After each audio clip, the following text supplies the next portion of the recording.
ధర్మ మహేష్, గౌతమి అనే ఒక జంట ఆ మధ్య కాలంలో ఓ నెల క్రితం అన్ని సోషల్ మీడియాలో బాగా వైరల్ అయ్యారు.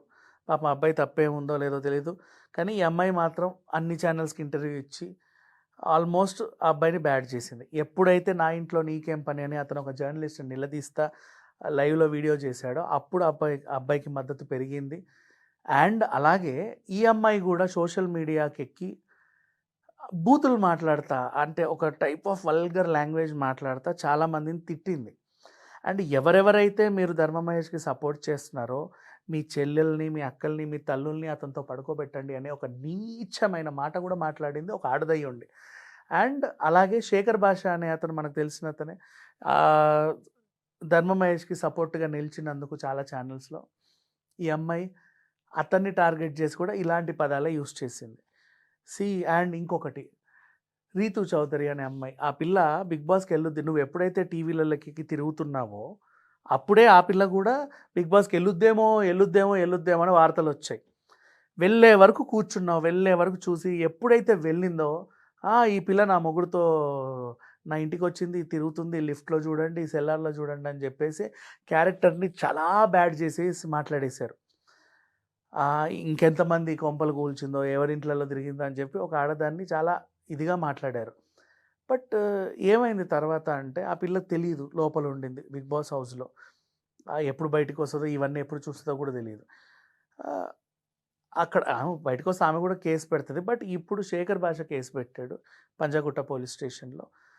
మా కూతుర్ని, నా తల్లిని దూషించుకుంటూ పలానా ఆవిడ మాట్లాడింది. వీడియో ఎవిడెన్స్ కూడా ఉంది, అందరి దగ్గర ఉంది, మీకు కూడా కనిపిస్తుంది. తనేం డిలీట్ చేయాల, మేబీ ఆమె డిలీట్ చేసినా ఇంకా వేరే వేరే మాధ్యమాల్లో కూడా ఉన్నాయి.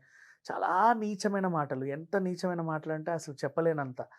సరే రీసెంట్గా హస్బెండ్ వైఫ్ మీరు ఏదో మొగుడు పిల్లల కొట్లాట, మీడియా ఉంది కదా అని చెప్పి యథేచ్ఛగా వాడుకున్నారు.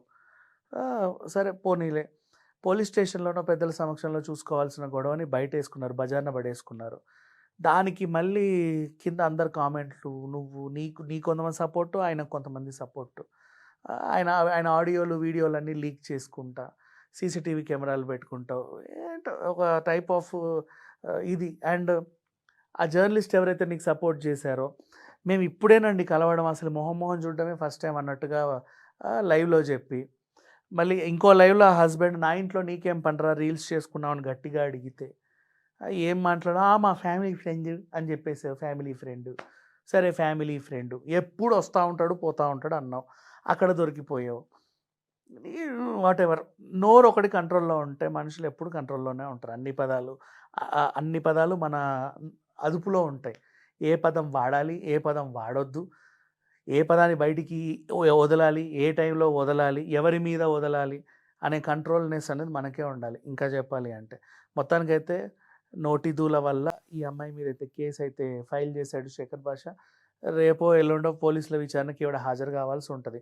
అండ్ ఇది ప్యారలల్గా ఇటు పక్కన పెడితే మొన్నటిదాకా అంత కొట్టుకు చచ్చి ఇప్పుడు సపరేట్గా బిజినెస్లు పెట్టుకున్నారు. ఈమెమో ఏదో బిజినెస్ పెట్టింది, మళ్ళీ అదే మండి ఏదో రూపంలో. దానికి అందరిని పిలిచేసి గ్రాండ్గా ఓపెనింగ్ ప్లాన్ చేసింది. ఆయన కూడా పాపం మొన్న లాస్ట్ సండే రోజు గిస్మత్ మండిని జిస్మత్ చేస్తా, ఇది నా కొడుకు పేరు, అలా ఇలా అని తను చెప్పుకున్నాడు. ఎవరి విషయాల్లో వాళ్ళు బాగానే ఉన్నారు, కానీ వీళ్ళకి సపోర్ట్ చేసిన వాళ్ళు పోలీసుల చుట్టూ తిరుగుతున్నారు, పోలీస్ స్టేషన్ల చుట్టూ. అండ్ ఇంకొక అమ్మాయి అయితే బిగ్ బాస్ హౌస్లో ఇంకా నింద మోస్తూ ఉంది. ఆ హౌస్లో కూడా ఇంకో హౌస్ మేట్తో అనిపించుకుంది, నువ్వు రాత్రి అయితే వాడి దగ్గరికి వెళ్తావు అన్నట్టుగా మొన్న సంజన. అది ఇంకా దారుణం. అటు బిగ్ బాస్ హౌస్ లోపల అక్కడ అనిపించుకొని మళ్ళీ బయటికి వచ్చి ఈ వీడియోలన్నీ చూస్తే ఆమె ఎక్కడికి వెళ్ళొద్దో, ఆమెకి ఏమైద్దో తెలియదు. తను కూడా కొంచెం స్ట్రాంగ్గా ఉండి మళ్ళీ ఇంకో కేసు పెడితే కూడా పెట్టొచ్చు, చెప్పలేము. సో ఓవరాల్గా అయితే జరిగింది ఇది. ఈ అమ్మాయి గౌతమి మీద అయితే కేసులు పెట్టారు, ఇంకా కేసులు నమోదవుతాయి, ఎందుకంటే ఆ వీడియో బయటే ఉంది. ఆడవాళ్ళ గురించి, అమ్మల గురించి, తల్లుల గురించి, చెల్లెల గురించి ఇంకొక సాటి ఆడితే అంత నీచంగా కూతుర్ల గురించి మాట్లాడడం అనేది అసలు ఇప్పటివరకు ఎప్పుడు వినలా. అంటే చాలామంది వచ్చారు ఇట్లా పంచాయతీలు పెట్టుకొని యూట్యూబ్లో చుట్టూ తిరిగి కానీ చాలా రేర్గా అప్పుడప్పుడు ఇట్లాంటి వాళ్ళు తగులుతూ ఉంటారు. But it's okay. ప్రజెంట్ అయితే నన్ను అడిగితే మీరు కూడా ఎప్పుడైనా సరే ఇట్లాంటి పంచాయతీలు వచ్చినప్పుడు వాళ్ళ వీడియోలు చూడకండి, ఎందుకు అంత అవసరమే ఉంది. ఎటు తిప్పి బూతులే ఉంటాయి, ఆ బూతులే మనకు కావాలంటే చూసుకోండి, నష్టమేం లేదు. బట్ డోంట్ ఎంటర్టైన్, అంతమించి ఇంకేం చెప్పలేం. Thank you so much.